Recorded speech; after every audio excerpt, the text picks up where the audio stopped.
This mind map explores personality, focusing on the main theories of personality and also the 5 personality traits, as well as different ways that psychologists use to study personality. So at the top, I've got the theories of personalities, the psychodynamic, represented by this chair. So this theory focuses on unconscious processes, early experiences, and inner conflict. Got social learning, which is learning through watching others' behaviors, which is why I've got these people watching the screen and looking at others.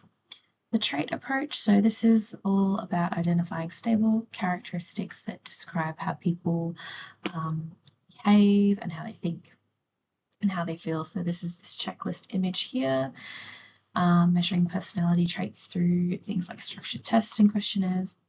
The humanistic approach, which is all around personal growth and that people do want to reach their full potential and are motivated to do so. So that links here to humanistic approach I've got highlighted down here with Maslow's hierarchy of needs here on the side, which represents that theory.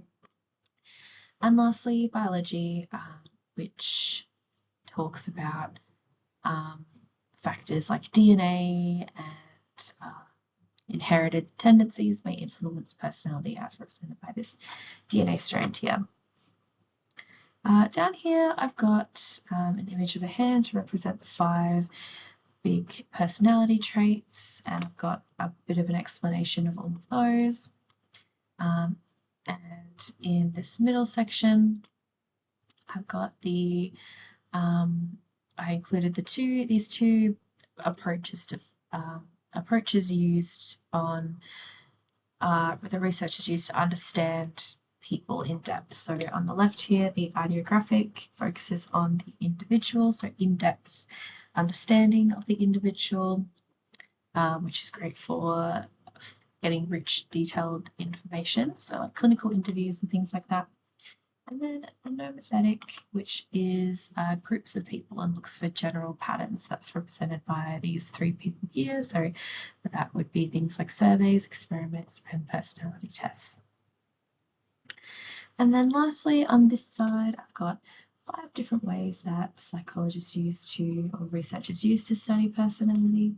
So we've got the self-reported measures as represented by a bit of a questionnaire checklist here. Observations represented by these